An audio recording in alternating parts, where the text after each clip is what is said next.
daily soccer podcast with the Global Sports Podcast Network. Hello and welcome to another episode of the Daily Manchester United podcast. My name is Cormac and today I'm joined by Sam. Sam, how are we doing after that win today?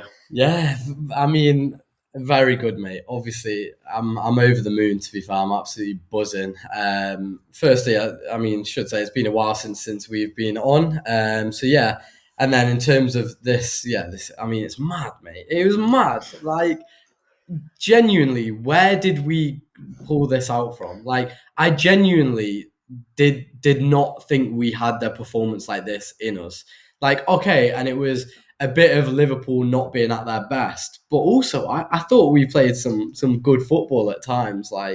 And obviously at the end, I thought, okay, here we go. They're just going to sort of kick on now with the momentum, with the goal, and then for us, I mean, it almost is more impressive than that we conceded and it was 1-1, and then we got back into it and went on to win it. Normally, you see in the past couple of seasons, like, okay, we might go ahead, but then they get back into it. They get one goal, and then it kind of just spirals from there. But today was just a completely different story, mate. Like, I can't believe it, to be fair. Yeah, no, it was absolutely fantastic. I think Amarim has his back-to-back Premier League wins now, first time, which is a good step. And maybe that guy might cut his hair now. Yeah. You're right. Needs 3 more. It's looking good for him. And I think they said the first time in 11 years we've won at Anfield in the Prem since Louis van Gaal. So just shows how much we struggle there. And before I get into the match itself, want to talk to you about the lineup. He made a few changes. Probably most notably, he left Sesko out after he's had a couple of goals. Mount was in there. Casemiro played after putting in lengthy minutes, and it kind of showed when he came off, I think, after 50 minutes. But what do you think of Amarim's lineup? Do you think he got it right, or do you think he could have had some other players in there? Yeah, I mean, I didn't mind it on the face of it, to be honest. Obviously, Maguire started, and what a decision that turned out to be. I mean, Amarim said beforehand how important Maguire is off set pieces and how we need a leader in there. So, I mean, obviously, it raised a few eyebrows, Maguire coming in, but time and time again, Maguire comes up with important goals. And I look, over recent weeks and even last year, I've always said that, look, I have no problem with Maguire. Seems like a decent fella, but he's just not good enough to play for United. And I mean, time and time again, he keeps popping up with these goals. I mean, look, I still stand by it that we need to obviously improve in that area of the pitch. But, mate, he keeps coming up with the important goals. And then, yeah, you mentioned Sesko there missing out. I mean, I remember Amarim tried the Mount, Cunha and Buemo right early on at the start of the season in the first couple games, and it looked pretty good. And then I believe Cunha got injured, and maybe Mount as well, to be fair. But yeah, I don't mind it at all. I really like it, and especially Cunha and Buemo. They really seem like they belong in a United shirt.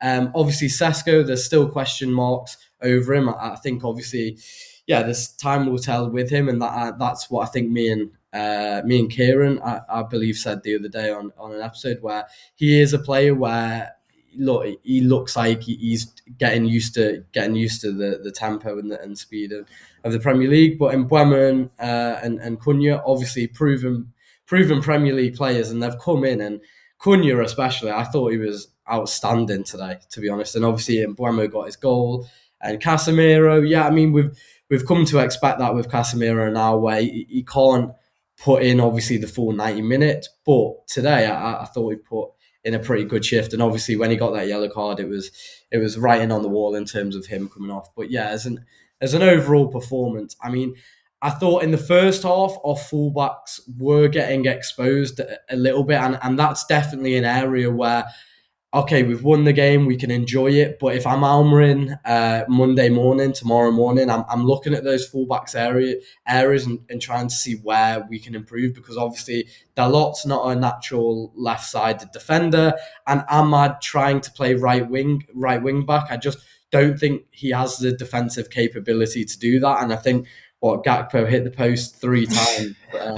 So we definitely rode our luck during the game. And I think a big part of Gakpo's success obviously was down that left-hand side, and Dallot obviously had to come over and cover a lot of the times. But yeah, I think those two, that area in the first half was sort of a concern. But look, we rode through it, and we rode our luck a bit there. And as you said, got a massive win, and hopefully now we can kick on, Yeah, absolutely. And I was actually thinking before going into this, I was like, if we won this, like, I feel like this could be a game that really like changes the dynamic for us moving forward, and propels us to go on and do something. So hopefully it does. But yeah, you made a great point about the fullbacks. I think especially in that first half, I thought Dallot was absolutely shocking. I mean, he just couldn't. All his clearances were low, going right to players. I mean, we had that great attack. I think their keeper made a double save, and then it comes out to Dallot for the volley, and he just scuffs it, and that kind of summed up his performance. Me and Toulouse spoke a bit about, there was an article saying Amarim had some favouritism towards Bruno and Dallot, and I think that's kind of shown, because I was surprised that he took Ahmad off, to be honest, and kept Dallot on. Granted that Ahmad was having a bit more success attacking, maybe not defensively, but to bring Dorgo on and then put Dallot out there and take Ahmad off, I was kind of like, oh yeah, he just loves Dallot, But yeah, no, I think the problems down the wing. I mean, when Ekitike came on, I thought he just was tearing apart that right side. And then even Frimpong, when he came on, I mean, Gakpo really should have scored that header he put in. It was on a plate for him right after we scored. But no, fullbacks definitely defensively, I think, is an area we need to work on. But yeah, no, great performance. We'll go for a quick break here, and when we're back, we'll go for more United talk.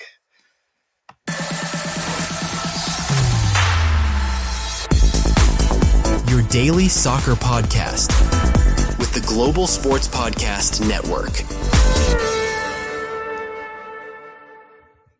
Your body is unique, and Global Sports Podcast Network has partnered with Bionic, the world's most personalised supplements. Bionic provide 100% tailor-made supplements, designed to deliver precisely what your body needs at exactly the right levels to optimize your health. No guessing. So click the link in the show notes. Use the code GSPN2025 for 40% off your first month's subscription. Bionic. Don't settle for off-the-shelf solutions made for just anybody. Get what's right for you right now. Your body is unique, and Global Sports Podcast Network has partnered with Bionic, the world's most personalised supplements. Bionic provide 100% tailor-made supplements, designed to deliver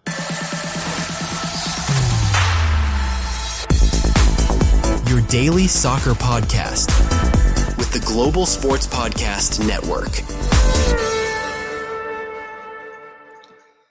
I was listening to the crossover you had with the Liverpool boys the other day, and it seemed like a big talking point was Bruno Fernandes.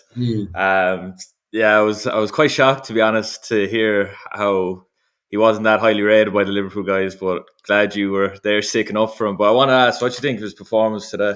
I thought it was fantastic, as it always is, and as the point I was trying to make on that podcast. I mean, I wasn't really surprised by their reactions in terms of what they think of Bruno, because, to be honest, it's not new for United fans. We've heard this all before from every other rival fan about, I don't like his attitude, he's not captain material, and then he just constantly delivers.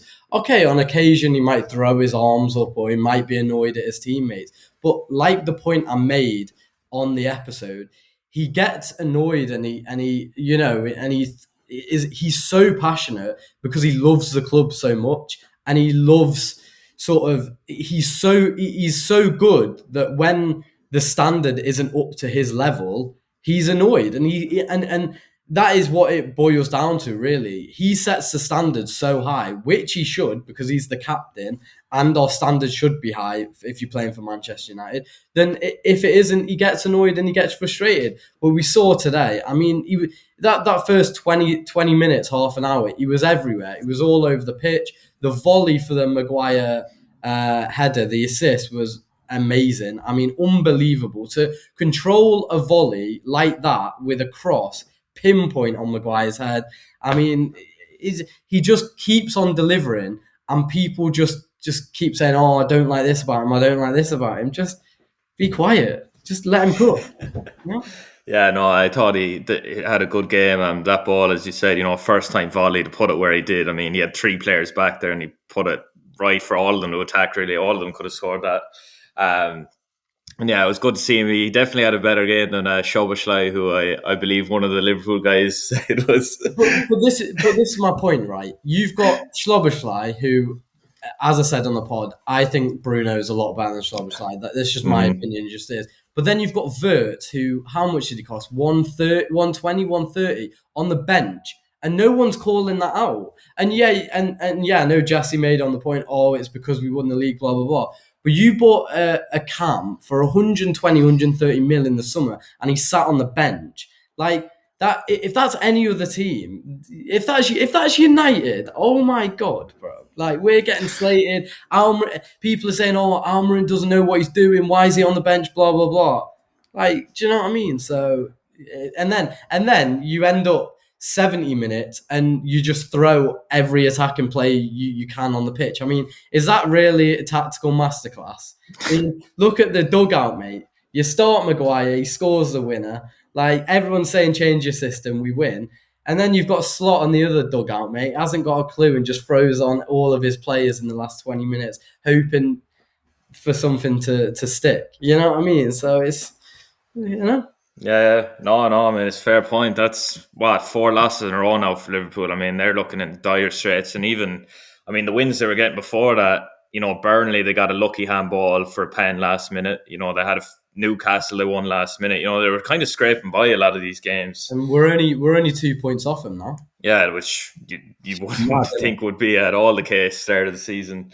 Going back to the performance today, I mean, Liverpool, obviously, you mentioned Gakpo hit the post 3 times. They had a lot of other chances. Do you think the win was more down to United played so well, or it was kind of that Liverpool just couldn't take their chances and kind of lost it themselves?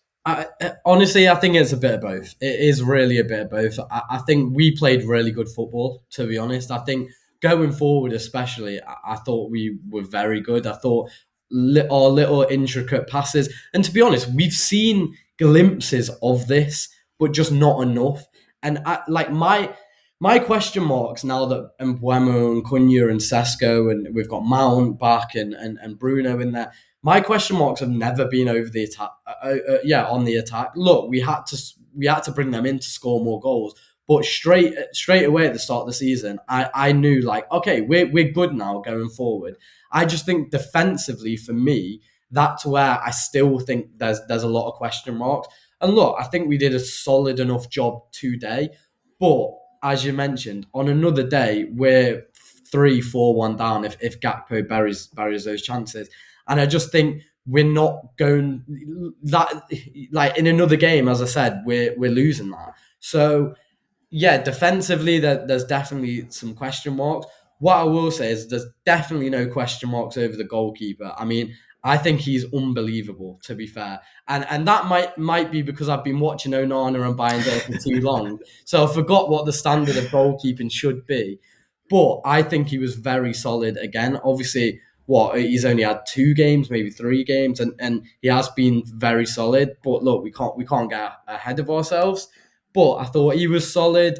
But that's what a solid keeper does for your defence. If you have a solid goalkeeper, it calms your whole defence down. It gives your whole defence confidence. So, yeah, I thought he was very solid. But what I will say is, it was obviously an amazing win, came out of nowhere.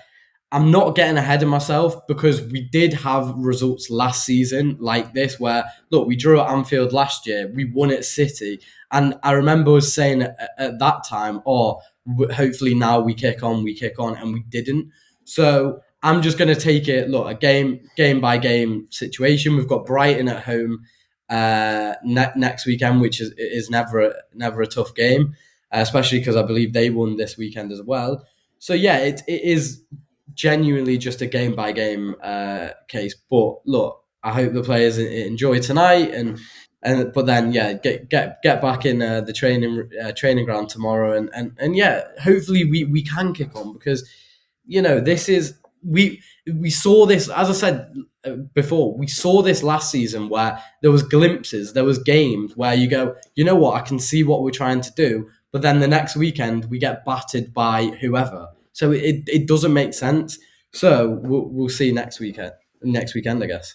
Yeah, and I think, you mentioned last season, even we were getting results against the top team. I think his system works well against these big clubs, but it's against the mid-table, lower clubs. I think that he needs to get more flexible with his approach and maybe change things, because it's all well and good. We've seen today on the counter, I mean, in a minute, granted McAllister went down with his head, and there might be some controversy if the rest should have stopped that or not, but we were on it like a flash, on counter and quickly. And I think it's so effective. Liverpool is really the perfect example with how much their fullbacks attack. You can just hit them, but versus, other teams, they're not really going forward that much. And, then we kind of get outside the box, and I don't think we're attacking that well. But, I think if he shows more flexibility, he can, change up formation a bit. And then I think he has it perfect, to be honest, against the big clubs. Yeah. I think we can really push on. Yeah, and I think the thing, as I said before, with the defence, I think last season we couldn't score goals. We had players in our attack who weren't probably good enough for United, with Højlund and Zerchi playing off the left and out of position. Whereas now, as I said, our attack is fine, but our defence, you look at that defence, and granted we won today, but you've got a right back playing left back, you've got a left back playing centre back, you've got Maguire, who I don't think, as I mentioned, should be playing for United anymore. Dallot, okay, is solid. And then really, you've got a right winger playing right wing back. So that whole back five, apart from maybe one name, is kind of either out of position or not good enough, shouldn't be there. So that's where I think that the next steps should be, whether it's in January, which I doubt it will be, but next summer, if we can really shore up that defence, we'd have a solid defence, and going forward, we look great. So I think if we can just piece by piece build sort of a squad to really suit Amarim's system, I think we can see hopefully more results like we did tonight, more consistently. But I think this season, we are just going to get results like this. I think it is going to be another season where we get really good results, and then some weeks we look shocking again. And to be honest, I think that's just gonna be how it is for the rest of the season. I mean, the start of the season has set the precedent for the rest, where we're shocking some weeks, and then we pull this out of the bag from out of nowhere. So yeah, I think if we can fix up a few positions there, we're only a few steps away from really kicking on. Yeah, no, I agree. I think this is the most confident I've felt in a good little while, even though it's only 2 wins in a row. Last piece of business, we'll get into the player ratings. Start off, you just mentioned him, Senny Lamans. What you give him? Yeah, I'd give him an 8 out of 10, to be honest. Yeah. 8 out of 10. I mean, solid. Didn't put a foot wrong. Yeah, I mean, I probably would have bumped it up one more if he obviously kept the clean sheet, but never easy to do at Anfield. So yeah, solid 8 out of 10 for him. Yeah, no, I agree with you. I thought he was superb. It's so nice having just a confident keeper there. No mistakes are coming really. And I thought, that save on Isak with his foot was, a phenomenal save. And yeah, nothing he could really do about a goal. So 8 out of 10 as well. We'll start with the wing backs. We'll go at Ahmad. I'd go with 7. I thought it was a solid game from Ahmad. I wouldn't say it was his best game, but as I said, in the first half, I don't really like him in the right wing back position. If I'm honest, I don't think it's a long-term solution. Okay, short term, as he showed today, we'll be able to get wins playing him in that position. But I think long term, we are going to have to look for a more solid right wing back there. But yeah, after the first half, he improved. So yeah, solid 7. Yeah, I think I'll agree with you on the 7. And just because he got the assist, if he didn't get that, I'd have him a bit lower. But I think that gets him up a bit. But yeah, I thought attacking-wise, he showed a few little flashes. Defensively, he won a couple of headers, but I mean, it was nothing really that special. And he got taken off early. So I think 7 is a good one. And then on to Dallot. Um, I want to go a 7 again, but I'm probably just going to go a 6, just because there were a few occasions, and to be honest, it just wasn't him that was responsible for this as well. But I felt like a bit of composure was needed at times when we're sort of clearing the ball and we're looking for the counter attack, where it comes to him and he kind of just boots it out of play or mispasses it. But as I said about Ahmad, he's playing out of position. So what do you expect? So 6 out of 10. Yeah. I'm actually going to go a lot lower. I'm going to go with a 4 out of 10. I thought it did improve, but that first half, I thought he was just far and away our worst player out there. I touched on, his clearances. He was giving it right away to them. Even some of his throw-ins, he was just like killing the player he was throwing it to. And then I thought it did improve the second half, but there was a moment at the end there. It was when the ball kind of went out to Wirtz and he headed it and the line in the corner, and Chiesa and him played a 1-2, and Dallot just didn't even track back. He just gave up, and that really just put it down in my head again, a lower 8 from him. So I'm going to go with a 4-10 and be a bit harsh. Go to the centre back, start with Ligt. I'd probably go a 7. So again, solid performance. I didn't think he was outstanding. I thought he was pretty solid. Got his head to a few things, but yeah, 7. I'll go. Yeah, no, I think 7's a fair assessment. He was good, solid. Didn't do anything wrong. He's just a bull really in that back line. I love him flying up, and yeah, I think 7's a good assessment. The thing is about Dallot though, and I mentioned it on the crossover pod, he's always a 7. He's never really a 9 or a 10 but he's never really a 3 or 4. He's just always a 7. And that's where, again, long term, I think we need to look for someone who can reach the levels of a 9 or 10. But for now, yeah, solid. Yeah, I'll take a 7 right now if he's giving us 7s all the time. We'll move across to Maguire then. I'm gonna go higher with him. Obviously, you have to. He scored the winner. Again, he was probably a 7, the same as Dallot, up until obviously scoring the winner. So you know what? I'll give you 2 points, mate. I'll give you a 9. Crazy. Fair, yeah. I'll go a bit lower. I'll go an 8 out of 10 from him. A bit like Dallot, he was solid, good in the back line, and obviously he got that goal that puts him a bit higher. But yeah, 8 out of 10, I'll go with him. It's crazy with Maguire, because I know we were speaking off air, and listeners of the pod might know, but I even mentioned it on this pod when he scored the winner. So maybe I'm a bit too harsh on him, but as I said, I don't think he's good enough for United. I've made that very clear throughout the past couple months. But he scores goals all the time in big games, and it's like you can't say anything. Like, I may think he's not good enough to play for United, but who else is scoring that? So. Yeah, no, I agree with you. And me and Tulu were speaking a bit there. Obviously, his contract's up at the end of the season, and Tulu kind of made the statement that he thinks a lot of fans get blinded by his goals that he's scoring. A bit like what you're saying. Like, he didn't really think that he's should be all that starting for us anymore. But the fact he scores these goals are hard to ignore. And, fans like him because of that still. Yeah, and to be fair, he could be a good... he definitely is a good squad player. I feel like a lot of players talk about him in terms of that leadership, having that leadership quality. And I definitely do think he can be a bench player for United. I just don't want him to be starting away at Liverpool in 2025. No, I agreed. We'll move on then to Luke Shaw. Considering he's playing centre back, and he has done really all season, to be honest, I'll give him an 8. I think he was pretty damn solid in there. Away at Anfield, centre back, you can't really ask much more of him, to be honest. When you've got Ligt and he's sort of one that is going under the radar, maybe Luke Shaw in that centre back position.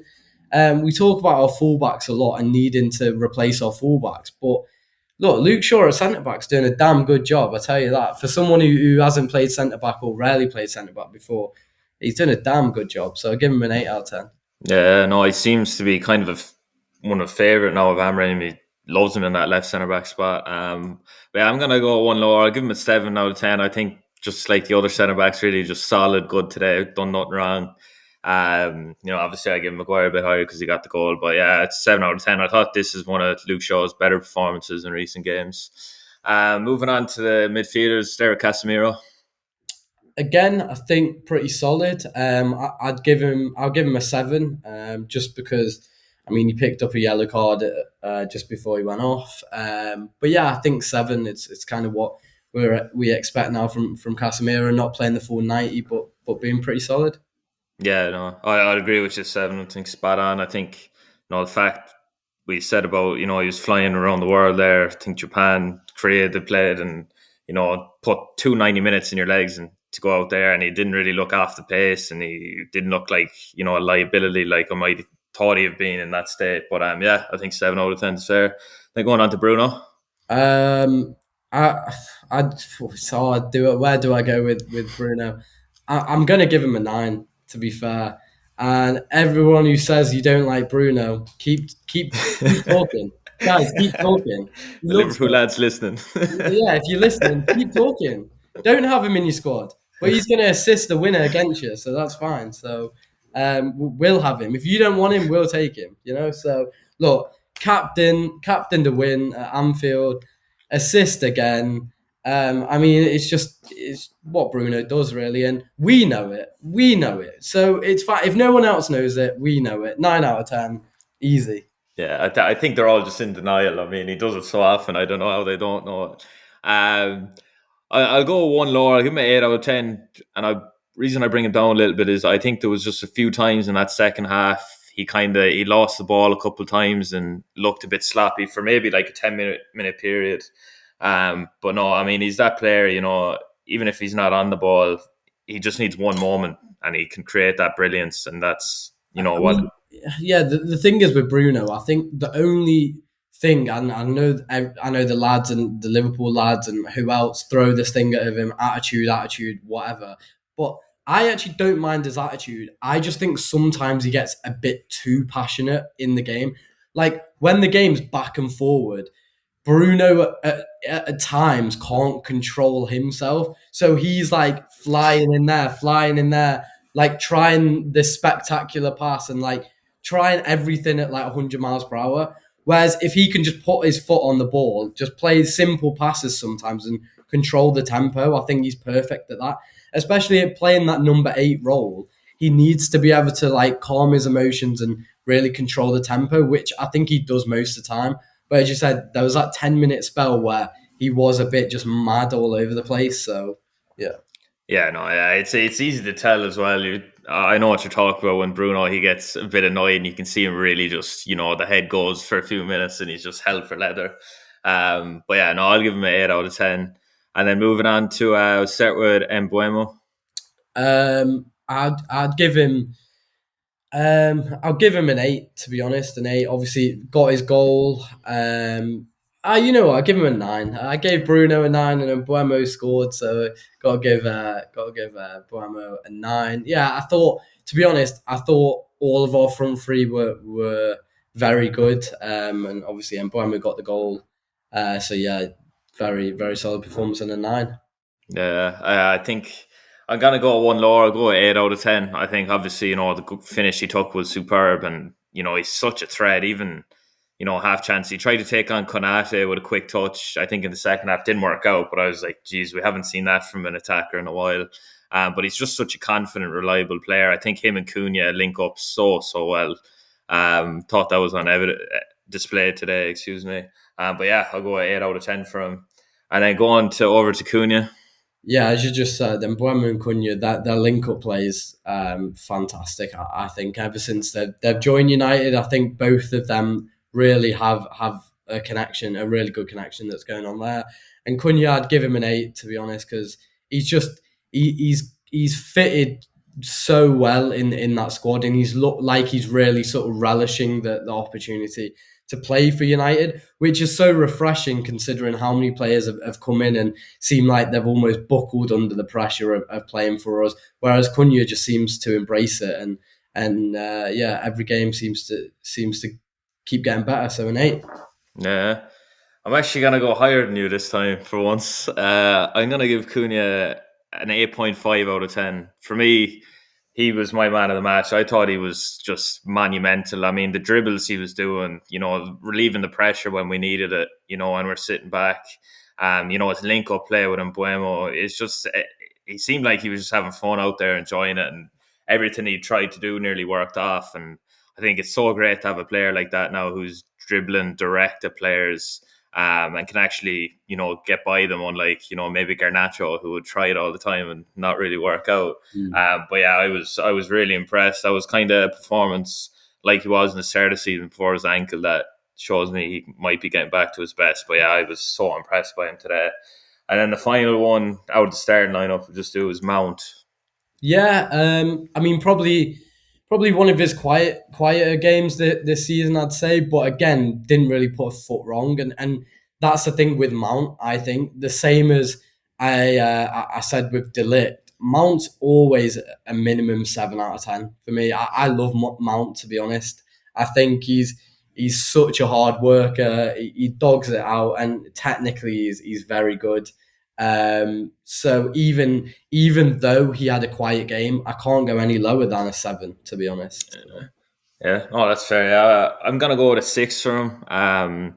Just as you said, he didn't get a lot of the ball and stuff, but obviously, his work rate and pressure off the ball is, I don't think anyone on the team does it better than him. And see, there's a reason why he's a midfielder starting up striker, because Amarim just loves him, and the effort he gives up top, I think is very underrated. Even though he didn't touch the ball a lot, that work means so much. And sets the tempo for, the midfield and the defenders behind them. But yeah, I just don't think he got on enough the ball to get higher for me. So I'll wrap it with a 6-10. Sam, final thoughts before we end this episode on such a great win? Yeah, I mean, just kind of just kick on from next week, hopefully, and I'm going to try and enjoy it all this evening.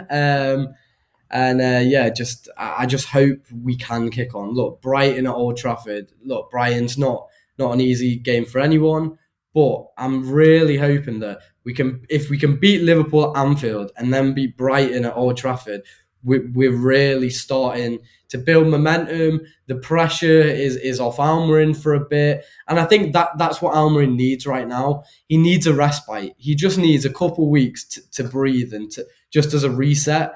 Because, I mean, and maybe the international break, to be honest, came at the perfect time to give him that sort of breather. Because it felt like before the international break, it was constant week after week after week. And you never knew what would happen from game to game. And it always seemed like it would take one more game for United to just explode. Whereas now, hopefully, we can just sort of simmer and reset and really enjoy it. And I hope the players go into the game against Brighton on Saturday, remembering what they did today, that they have the ability to beat the champions, so we can beat anyone on our day, really.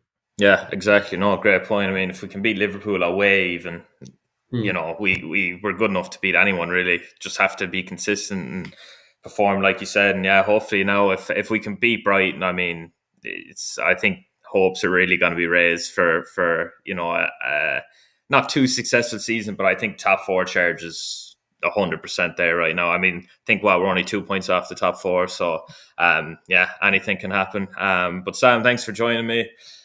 United fans, celebrate that win. First time in 11 years we've won at Anfield, so a rare great day in what's been a couple rough years for us as fans.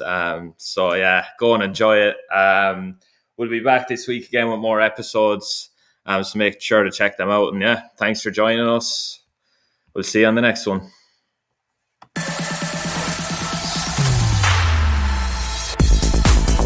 Your daily soccer podcast with the Global Sports Podcast Network.